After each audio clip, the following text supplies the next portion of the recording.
Con las ponencias del día de hoy, en esta ocasión vamos a escuchar una ponencia bien interesante. Va a estar a cargo de el ingeniero Michel Mogollón Claudett. Interesante porque esta exposición va a ser en inglés. El tema que el ingeniero Mogollón nos va a presentar es el siguiente. Espero pronunciarlo bien. Visual Sensory Marketing, a Conceptual Model for Customer Engagement in Social Media. Muy buenas tardes, mi querido Jorge. Muy buenas tardes, compañeros todos, distinguida audiencia. Es un gusto, un honor y un privilegio estar aquí el día de hoy para dar inicio a esta presentación. Lo pronunciaste muy bien, te felicito. Y bueno, pues estamos listos para dar arranque a la presentación. Espero que mi colega dé paso a la presentación de este artículo. Buenas tardes, mi nombre es Jennifer Tachón, soy colega del economista Michel Mogollón. El tema que nosotros vamos a tratar el día de hoy es Visual Sensory Marketing, a Conceptual Model for Customer Engagement in Social Media. Listo. So, contemporary technological advances and their great penetration into the social fabric, such as the case of the social network, cause an environment of contents change, affecting directly individuals and companies, which have been forced to innovate and update both their approach and marketing strategy to stay competitive. Thus, the traditional marketing conception has gradually evolved toward new digital paradigms that as a consequence of COVID-19 pandemic have a necessary and significant growth. In this process of updating to new market dynamics, new fields of knowledge have generated much expectation, such as digital neuromarketing, which is the result of application of neurosciences in the field of the marketing oriented toward virtual environments. Neuromarketing encompasses disciplines such as sensory marketing that propose is analyze and strategies for the stimulation of the senses to reach the emotions of the consumers in order to encourage the purchase. Consequently, digital sensory marketing is of strategic importance in current context to make business competitive in virtual markets. Regarding to the theoretical framework, our approach focuses on 4 topics: social media marketing, neuromarketing, sensory marketing, and customer engagement. Perfect. First, social media marketing. The growing cultural penetration of social network in general, especially as a communicational and marketing channel for companies, give great community importance. As a consequence, companies are influenced by this virtual platform where they can both their customer and their competitors. In the social media environments, previous studies have identified that characteristics of content, selected channel, cultural features, and frequency of publication, among others, are influencing factors to achieve the popularity of brand publication and customer engagement. The correct management of this factor can achieve tangible results, such as increasing the value of the company, consolidate social interaction, improve electronic word-of-mouth advertising, strengthen customer loyalty, guide consumer preferences, and improve public relation management. The adoption of variety of social media marketing strategies for the design of the publications in anticipation to attract more customer attention is considered positive. For example, the frequency and time of publication of content from social media marketing plays an important role. Consideration should also given to create regular content that is not engaging, authentic, and trustworthy, but is also business friendly, requiring creativity, sincerity, and engaging storytelling. So customer engagement should be considered one of the most important objectives of social media marketing. With this in mind, many companies manage their brand fan page, especially on Facebook, which is considered the queen of digital platform. Compared to traditional models, social media marketing allows greater interaction while proposing relatively novel strategies and greater potential competitive advantage. And second, neuromarketing, analyzing the mental process related to perception, memory, learning, emotion, and reason, and argues the premise that subconscious motives are found behind customers' consumer response. Thus, it articulates the marketing process by studying the functioning of the brain in the face of sensory stimuli, its effect on the buying behavior of customers, providing guidelines in the development of strategies for product design, brand position, and customer loyalty. However, the fact that neuromarketing focuses in research directly on the functioning of the brain establishes the need for the observance of high ethical standard in each of the stages. Thank you very much. Please continue. Thank you very much, Jennifer. Okay, as my colleague has stated very accurately, well, our study focuses regarding to the theoretical framework to four basic topics. Social media marketing, which has already been explained. Then we also have the neuromarketing, which we have already explained. And right now we're going to continue with the sensory marketing in the context of social media. Now, sensory marketing is a very important concept in today's marketing. Now, it is derived from the neuromarketing, and of course, it studies consumer behavior as a result of the stimuli they perceive throughout their senses and assesses the most efficient way to reach their mind to influence the purchasing decision-making process.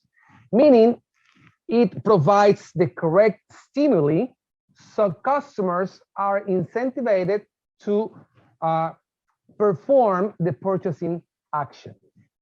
Now, their strategies are not only applicable to store context, but also to digital platforms, where they can be used in social network advertising to generate greater interaction with the brand. In the social media context, sensory marketing focuses on the senses of hearing and vision.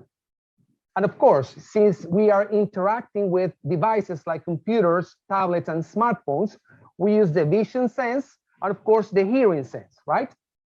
But the special emphasis is on the vision sense.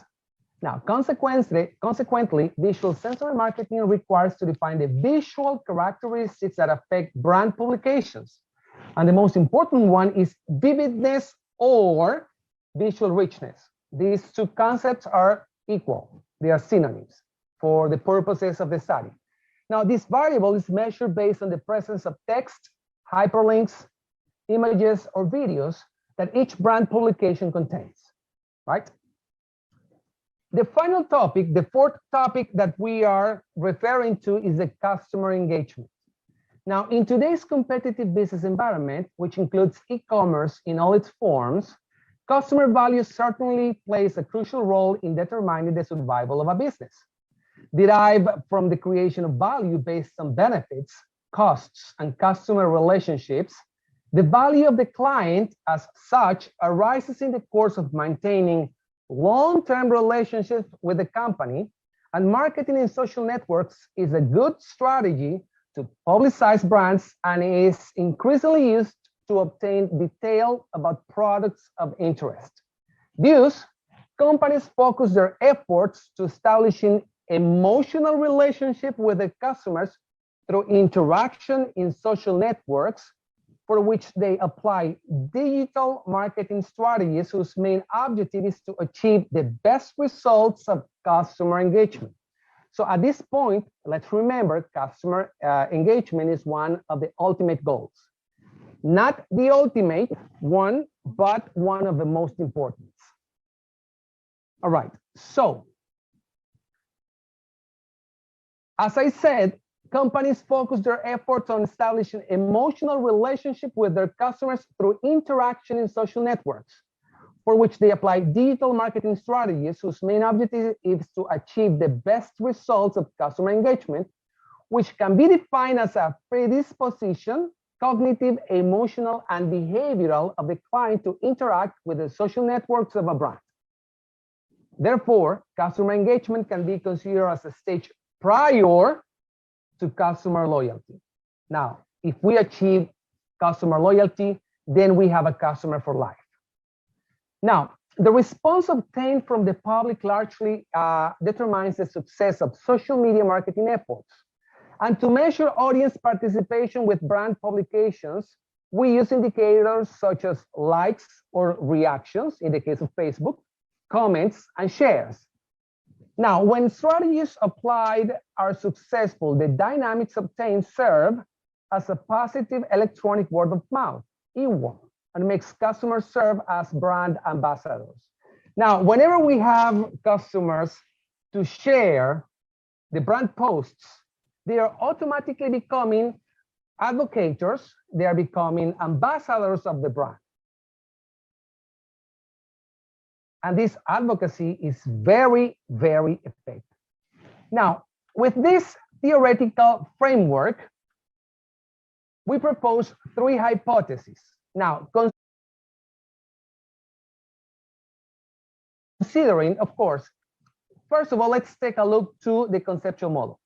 Now, as independent variables of this conceptual model, we propose that in the social network Facebook, which is the queen of social networks, we have some brand post features regarding to vividness or visual richness.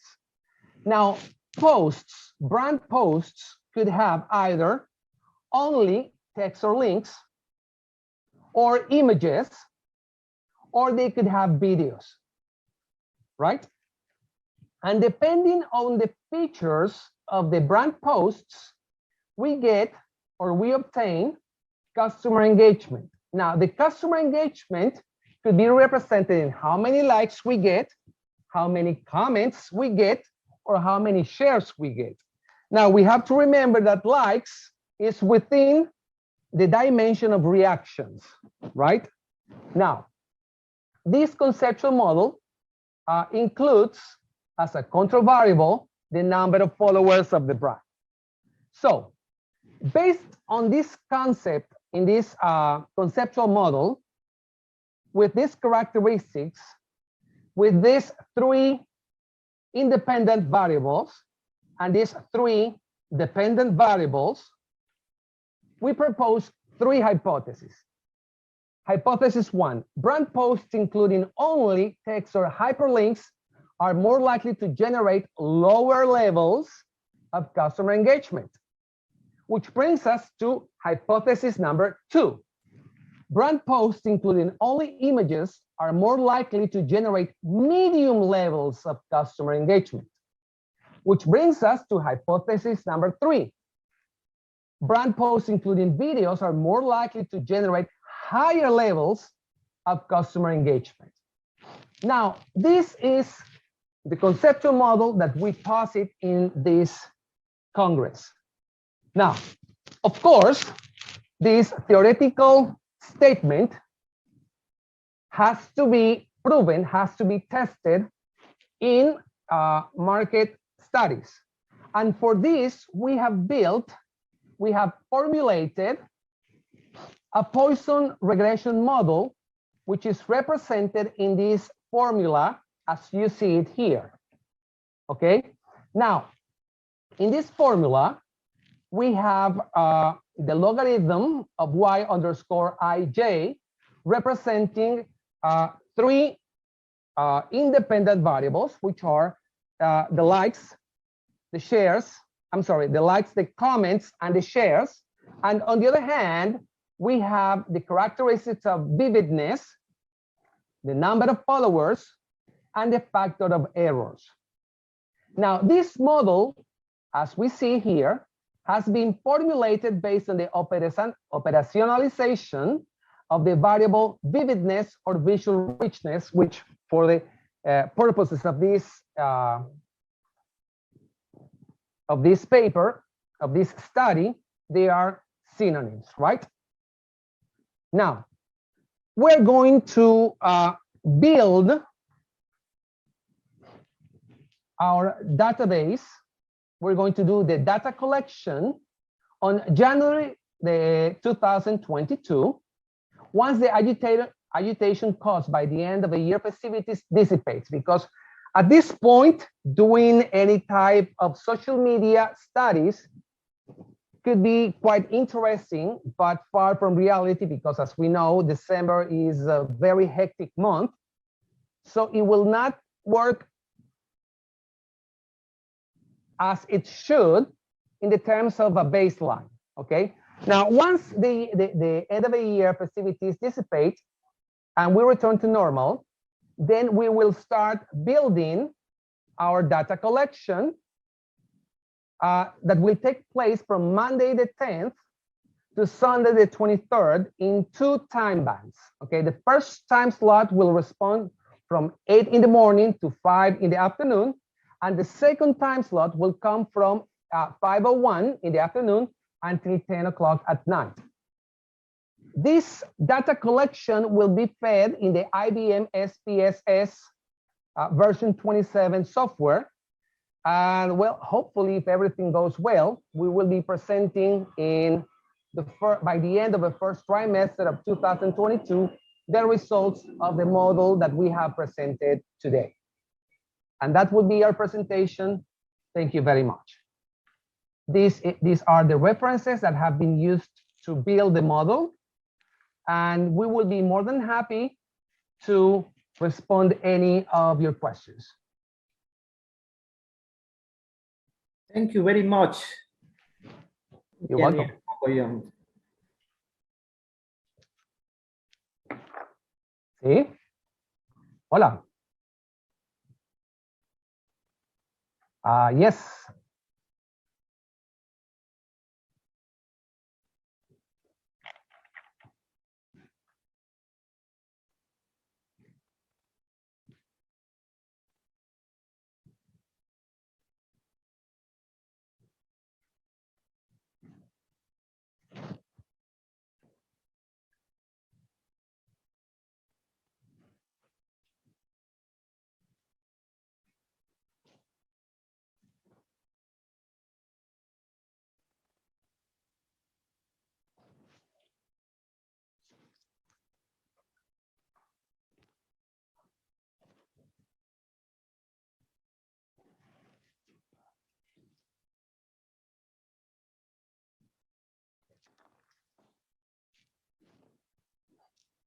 It's okay.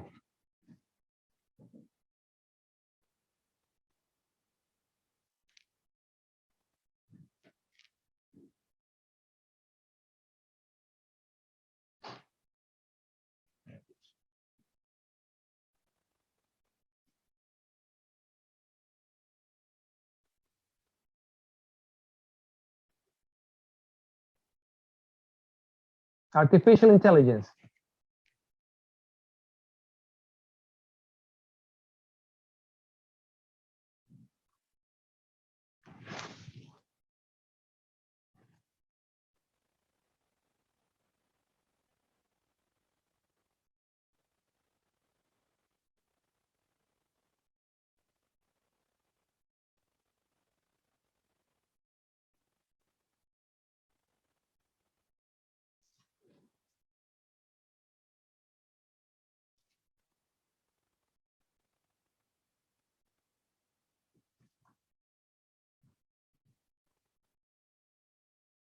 Well,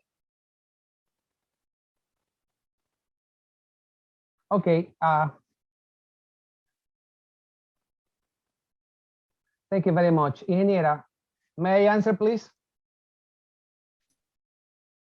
Yes. ¿Puedo responder? All right, thank you.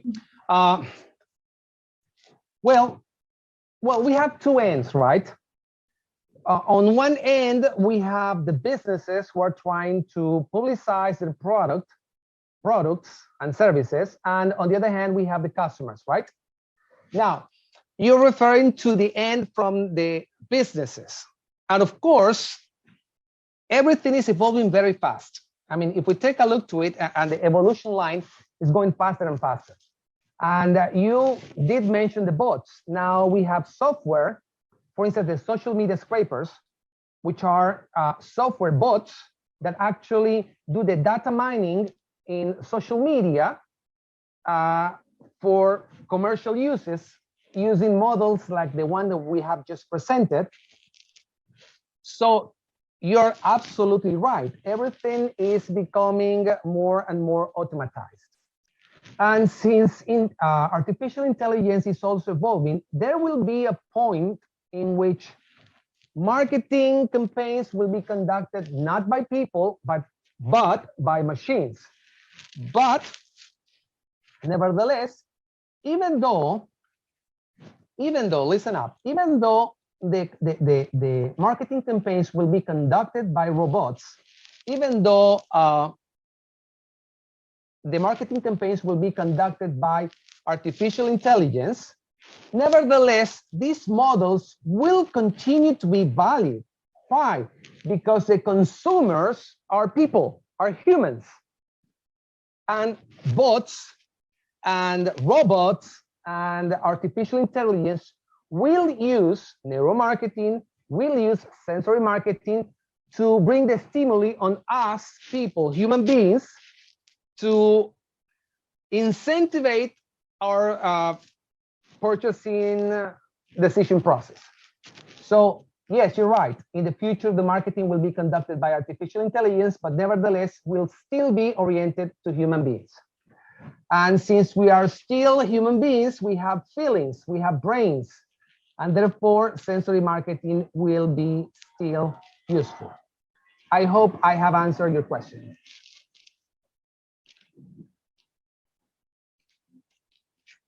Welcome. It's a very interesting topic, yes. I'll be very happy.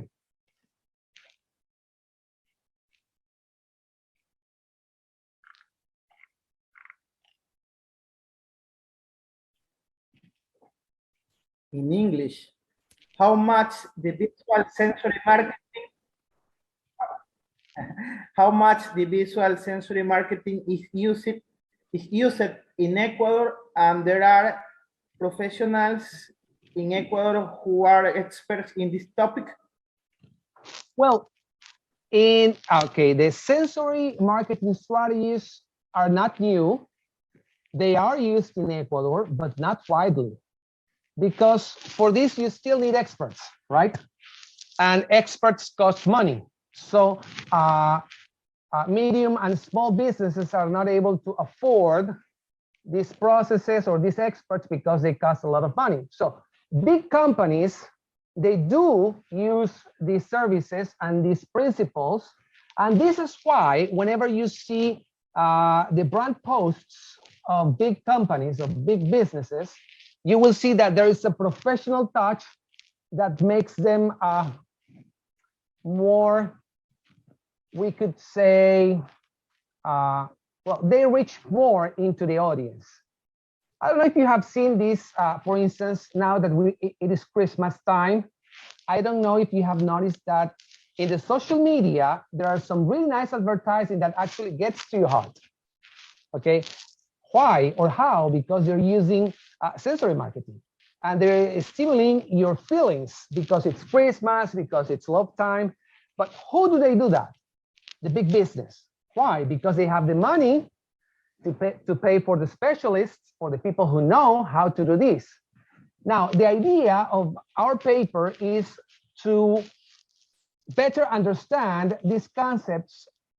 So these principles, these guidelines could be used by also small businesses, so they can also be able to participate more efficiently into the branding, the marketing campaigns. I hope I have answered your question. Thank you. Welcome.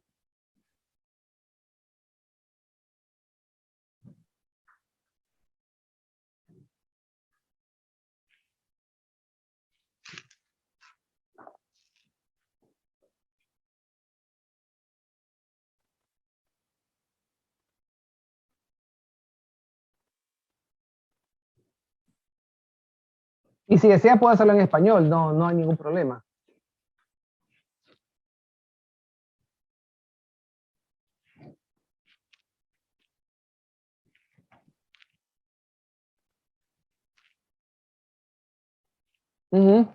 Is it possible to use this type of marketing in the classroom in order to motivate them? Yes, as a matter of fact, it is possible. Ingeniera Tachón, yo le agradecería si usted responde esta pregunta en español, pero en español para que los estudiantes la tengan un poquito más clara, ¿no? Si es posible usar este tipo de marketing en las aulas de clase para motivar a los estudiantes, por favor explíqueles cómo, utilizando imágenes o vídeos, la clase siempre es más interactiva y más dinámica. Claro, bueno, en este caso específicamente para las clases pienso que el marketing sensorial le puede ayudar a que el estudiante se sienta más interesado en lo que está viendo, se concentre más, no tenga esta distracción de estar en otra cosa, sino que tanto con los sonidos, con las imágenes o ya sean videos, como nos decía el profesor Proaño, también podemos hacerlo por medio de la realidad aumentada. Entonces se concentra más el estudiante y esto puede ayudar a que pueda desarrollar mejor sus habilidades y conocimientos y tenga mayor concentración. Ahora, es importante saber que el estudio de los sentidos, que es la neurociencia en sí, no solo se aplica en el ámbito del marketing, puede ser aplicado en muchos aspectos de la vida. Entonces nosotros nos damos cuenta que esto no solo lo utilizan, por ejemplo, las empresas para hacer campañas de marketing. También hay personas naturales que quieren tener, por ejemplo, un poco más de engagement, un poco más de seguidores, compartir más con sus seguidores y así poder generar ingresos, como por ejemplo también los youtubers, utilizan mucho lo que es el marketing sensorial para poder llegar a la mente del consumidor y poder generar esta atracción hacia ellos y tener un mayor impacto en su mente. No sé si con esto les contesté la pregunta, si tienen alguna otra inquietud.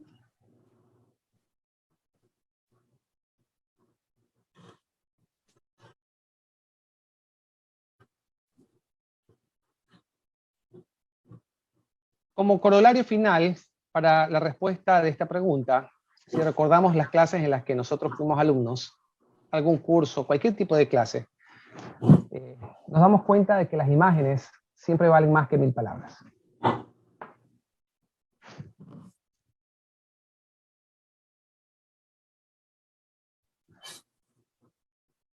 Ingeniero Merchán, Sí. No sé si tengamos alguna otra inquietud. Terminamos. No, está muy bien. Muchas gracias. Muchas gracias, ingeniero Mogollón, ingeniera Tachón. Gracias por su participación. Qué excelente que nos hayan podido aportar con tema tan interesante y tan útil para todos los tipos de profesionales relacionados a la administración y al emprendimiento, ¿no? Gracias por su exposición. De esta forma,